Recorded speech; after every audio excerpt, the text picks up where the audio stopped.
Hello and welcome back to my channel. We're doing something a little different today because we've bought ourselves a vlogging camera and we want to try it out. We're moving on from using the MacBook because I wasn't entirely happy with the fact that everything looks backwards apparently, and in my head that just messes me up. So we went into town on Sunday and we treated ourselves to a Canon G7, something or other. I don't know. I don't know very much about vlogging cameras, but apparently this one should do a reasonable job. So, welcome to my kitchen. This is going to be a bit of a kitchen tour today to try out the new camera. You're very welcome into my home. I'll start off by talking about my windowsill, which is something really simple, isn't it? I have a little pig who lives on my windowsill. When I had my gastric band operation in 2010, the pig was given to me as a gift and has a date written on him and the date of my operation. And for every £1 I lost, I would add £1 to my pig. And he kept getting full and I kept emptying him until finally I had £163, I think, in my pig. So I treated myself to what I call my Target jacket, and I spent £159.99 on a jacket. So the pig owes me £3 and a penny, and I won't let him forget that. I keep my Fitbit here, because as I've said on my vlogs, I only wear it when I'm out walking, I don't wear it in the house. So it lives there as a reminder to pick it up on the way out. The jar, the sweetie jar, at the other end of my windowsill, and it's ironic that it should be a sweetie jar, but it's full of wooden beads, and every bead is £1 of weight lost. So that jar lives there as a reminder of where I've come from to where I am today. And it's tactile. I like the idea of visual charts. I love graphs and pie charts and things, but now that I can't see, they're absolutely no use to me at all. So I went for a tactile reminder of how much weight I'd lost. Taking you across here. You forgot the clock. Oh, I forgot the clock. This is a talking clock. As a blind person, I have talking clocks all over the place. Yeah, so she lives there and she's been there for many years. Taking you across here, this is what I call my laundry area. When I had my kitchen altered a few months ago, I chose to come down to a single cupboard so that I could have my washing machine here and my tumble dryer here. And they open opposite ways, very simple to take out the washing into the dryer. So I am a big fan of Bosch. So I have a Bosch washing machine and a Bosch tumble dryer. This is my under sink cupboard where I keep my basic necessities, my soap powders, soda crystals, fairy liquid, and I can only use the original fairy because I'm terribly allergic to anything else. So always original green fairy for me. Yeah, just the very basics, you know, the bathroom cleaning sprays, the loo cleaner. I try to be much more of a minimalist than I used to be. At one time you would have opened my cupboards and you wouldn't have seen an inch of space because I crammed everything in and I could never find anything. So now that I live as a totally blind person, I like a place for everything and everything in its place. It makes my life easier. So that's this cupboard. This is our boiler cupboard. You've got a Bosch boiler to match the Bosch washer. How daft is that? We have a condensing boiler, and in the bottom of this cupboard is space for our glass recycling storage. Our local council don't recycle glass, so that's our responsibility. So we have a space in here for it. When that space is full, Joe trundles down to the nearby car park in Asda and deposits the glass. I've got my little juices there that I tend to drink if I like a glass of juice. Over here we've got the gallery of pictures that Joe did from my kitchen.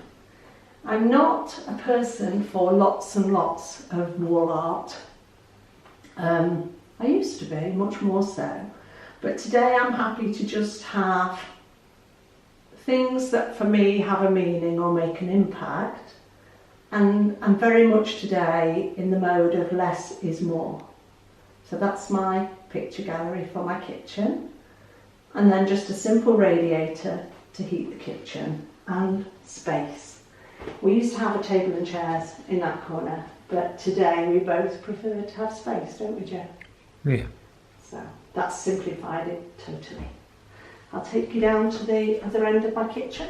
And if you see, I touch a lot of things. I'm very much a tactile person.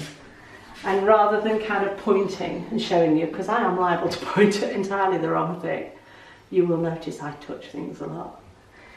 This is Joe's new bin, which he's very proud of. He carried it all the way from Nottingham for me last week. We wanted a new kitchen bin, and our previous one was bigger.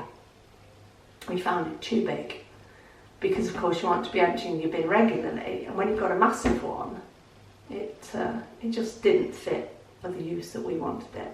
So we did a bit of research. We found this one in Lakeland. We looked at stainless steel bins, and I hate the job of continually cleaning stainless steel appliances and bins and things. So this one actually is supposed to look like matte stainless steel, but it's actually polypropylene or plastic, and it does the job perfectly for us. This is our sunny west-facing window. So Joe uses this windowsill as his ripening station for his avocados. He cannot live without an avocado a day, otherwise he's a grumpy boy. So yeah, you will always find avocados in a bowl on this windowsill. I keep my slow cooker permanently in this corner. Now generally I am a person for putting things away. I don't like clutter. It doesn't work for me because then I would tend to knock things about. But because I use my slow cooker a lot, it lives in this corner. My big wok and tagine and things like that all have a place to go, but my slow cooker lives in this corner. It'd be an empty corner otherwise, I suppose. I chose to have 4 drawers in this unit rather than 2 deep pan drawers. So I have a cutlery drawer in the top. Can we get close to the shop? Not too close, please. Yeah. Utensil drawer, second drawer down. Tea towels and things like the toothbrush. Oh no, I've gone too far. Dishcloths, bottom drawer. And second drawer, tea towels and things like our toothbrush chargers. And cling film. And the cling film lives there.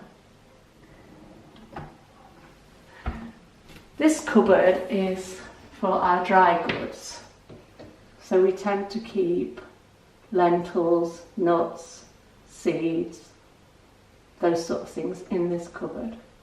I don't know what's right up at the top. I barely reached the second shelf. So We've just got an ice cube tray on the top, and I think there's some baking parchment up there as well. Okay. I can barely reach the second shelves. So you can see top shelves are out of bounds to me. These containers are great. I'll show you one of these. These are Lakeland OXO Good Grips pop top containers. When you pop the button down, they're totally airtight. I've had these for donkey's years, and I mean that. I mean 20 years, some of them. And they're just the most useful thing for storing dry goods, nuts, cereals, rice, porridge, anything like that. Because once you've opened the packets, they tend to get spilled very easily. So I'm a great lover of OXO containers. Moving on to my cooker. The reason I have a really simple standalone cooker at the moment, I mean I'd love one like Donna's with the fold away oven door. So watch it, Donna, I might pop round and pinch it. But I like solid plates for the simple reason that when you have no sight, my previous cooker was a ceramic hob, and as I lost my sight it was impossible to get the pans lined up perfectly on the rings. And I looked at halogen, and a lot of them you actually do have to have the pans in the right place or the rings don't come on. So I opted for solid plates, but I've had this cooker a few years, so I think my next one may be different. I may go along the same lines as Donna and have one with a lovely door that opens and slides underneath. Something I want to show you. I'm sure it's in here. My roasting tin. Now you might wonder why I'm showing you this. I'm showing you this because I love it and it's 40 years old. My mum actually bought this when I was 10. Well, hang on a minute, it's 50 years old. She was only reminding me, she asked me if I still had it, and she was only reminding me a couple of weeks ago that she actually started to collect this cookware when I was 10 years old. And this was the first piece she bought, so I probably could do with a bit of a wash. But yeah, that's 50 years old. Might get another 50 years out of it, eh, Joe? Well, you might. Right, moving along, we'll do the bottom cupboard first. Now, I designed my kitchen for my needs, so the cupboard doors might appear to open in strange directions. Some people would have had them opening the other way. But I have to do what works for me as a blind person, and if I want to get pans out of there for on here, it made sense for me to have the door go that way. So I keep pans. My frying pans, saucepans, steamer type things live in there next to my cooker. And that, lost my cupboard door, that works for me. The top cupboard here opens the same way and houses the saute pan, which we use regularly. I like this, it's linear from House of Fraser, and it's, you see inside, Joe? Stainless steel, inside and out, no non-stick, but it doesn't stick, it's absolutely brilliant.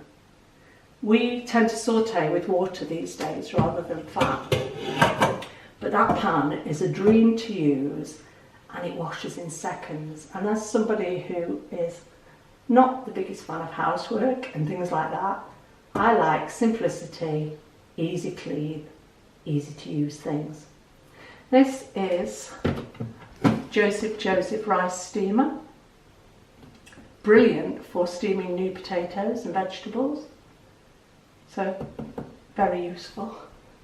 And up here, this is my Kenwood processor.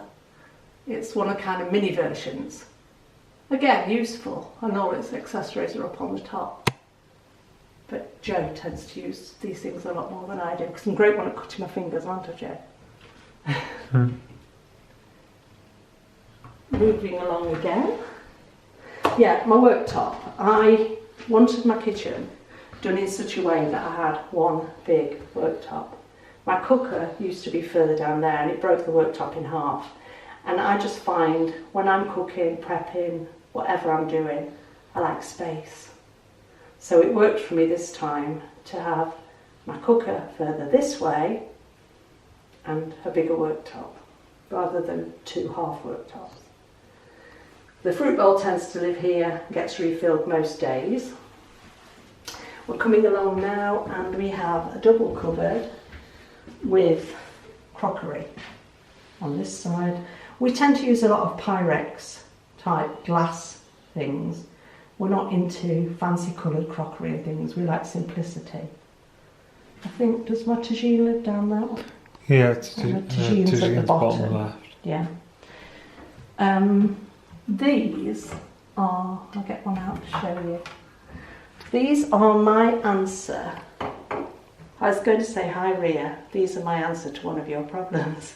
I love Ria's new cook-along videos, and she was saying that she's having terrible problems with staining of Tupperwares. Now, I had that problem for years, especially with tomato sauces, and being a vegetarian at the time, I used a lot of tomato sauces. These are made by Pyrex. These are the small size, and we would freeze a single meal in that, and then they actually have airtight, very airtight Tupperware lids. But what we do is we fill it, we cling film it, we lid it, we freeze it. And then when it comes to reheating, you would take it out, put it into the fridge overnight, and then just pop it in, take this lid off and pop it into the microwave with the cling film still on and reheat. And because they're Pyrex, no staining. We do have quite a lot that are double this size, but we've just done a huge batch cook and our freezer's full of them. Yeah, we use these ones, these smaller ones for more curries and things. Well, for meals that have free food added to them, so we'll generally have like a microwavable rice or something with these ones, whereas like the bigger ones are more like a whole meal in one. Yeah, because like you just did beef curry and filled 4 of those. Yeah. And that will be served with rice or bulgur wheat. Whereas when we use the double-sized ones, we would do the vegetables and the potatoes and everything would go in to make a whole meal. These are a godsend. Now, they may appear a bit expensive. If you go on the website, there are often good offers on. And Tupperwares need to be replaced regularly. Again, I've been collecting these for 20 years, and the only thing that ever changes with them is the colour of the lids. I'm not sure what colour is that. Hang on, that's a bit contradictory. You said you need to replace them often, and then I've had this one for 20 years. No, I said I've been collecting them. Oh, right. It's Tupperware you need to replace often, not these. Oh, right, sorry. Sorry, you misunderstood. Yeah. It's because we call these Tupperwares. Yeah, we call these Tupperwares. When I first started collecting these, and I think I had my first ones as wedding presents, and I've been married since 1987.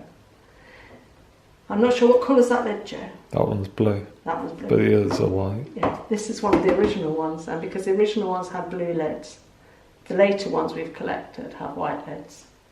But they're well worth the investment because, like, if I can prove this one is probably 20 years old, and you can see, nothing wrong with it. You're not replacing them regularly, so you save money in the long run.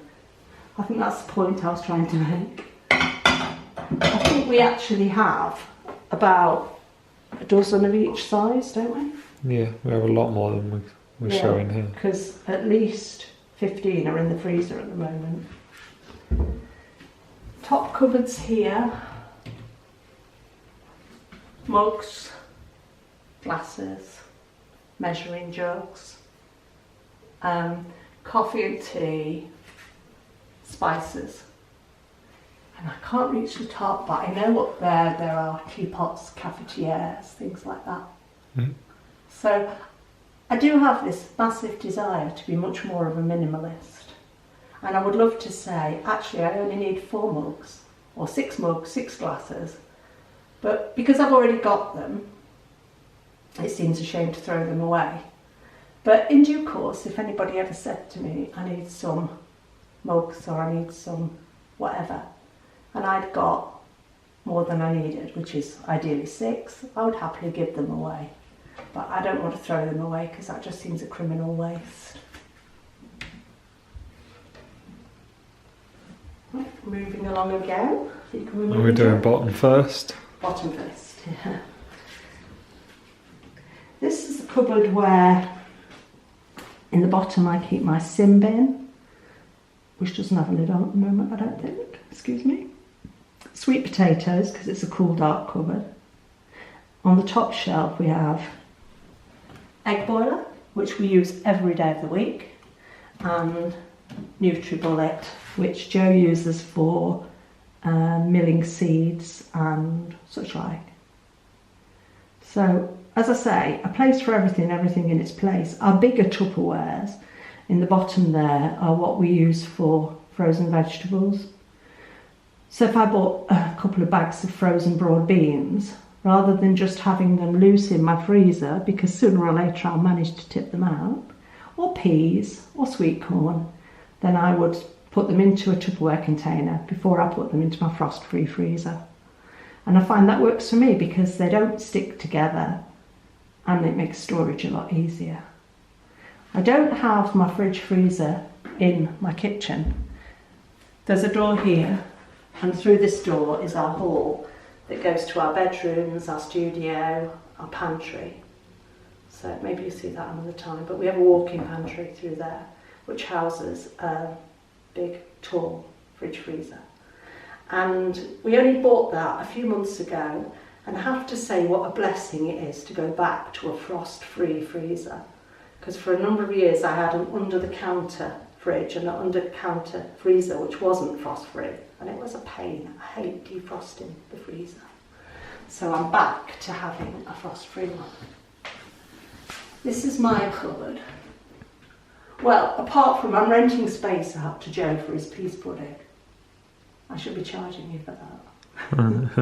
It's a passion of his. We call it Bruce because it's Forsyth.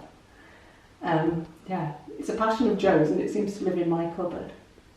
So, yeah, I keep odds and bits and bobs of what I use for Slimming World in this cupboard. We don't keep cream crackers in the Jacobs tin. It's got Weetabix in there. Yeah, that just holds a packet of Weetabix. So they're not cream crackers. The Ryvita tin does have Ryvitas in there. Yeah, you got plenty of Hi-Fi bars as well. I don't doubt anyone else's cupboard looks quite like that. No, there's a story behind that because those Hi-Fi bars are all jam roly-poly or peanut, and they've both been discontinued. So I bought up the surplus in my group with the agreement of everybody else. They got what they wanted, and I bought the rest basically, because they are my two favourites. So you can keep the chocolatey ones, but I needed those. And then this cupboard, this is Joe's cupboard. I don't really know what you have in your cupboard, Joe. I've got eggs and mackerel and tuna on the bottom. And then I've got about half a shelf of Tate and Lyle's butterscotch syrup. But that's because they kind of specifically did it for Pancake Day this year. And we it's so nice, and like we didn't want to... They don't do it anymore. Yeah, we can't find it anymore. So like we stocked up on it while we could, because it's, to my taste, it's a lot better than just standard golden syrup. And then we've got my cod liver oil tablets, my water bottle, and some cider vinegar, which we use daily. Yeah. With lemon juice.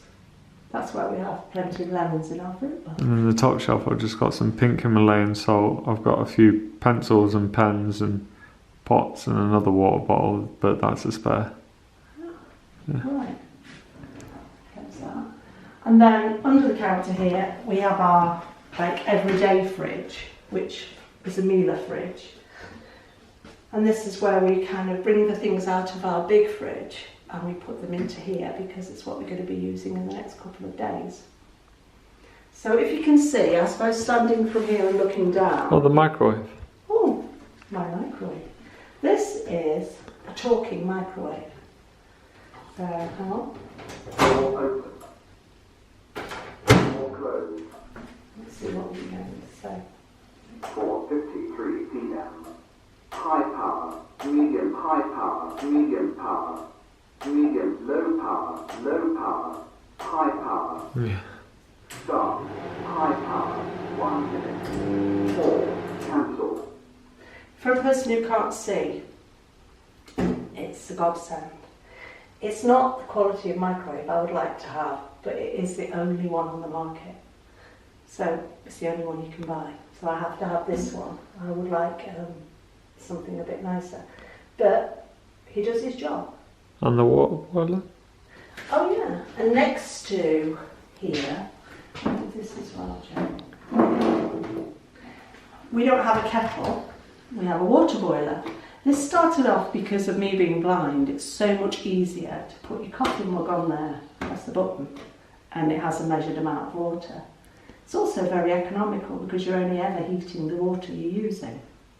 So for many years we've had this fella instead, and he does a perfect job for us. So I don't think there's a time that I would ever choose to go back to a traditional kettle. In fact, we've got a spare one of these in the cupboard just in case. Belt and braces. So, this is my kitchen. I'll walk back over here. I think Joe could do a shot straight down the kitchen. In its simple form, this kitchen works for me. Prior to this, I had a white, shiny kitchen. and there were spaces above the cupboards which just gathered dust. So we chose to go simple, solid oak and up to the ceiling. And I'm really happy with it. Thanks for joining us today, and I hope the quality of this video is better than we've been doing before, and that this new vlogging camera is going to work for us and it's going to work for you. Cheers. Bye. Mm.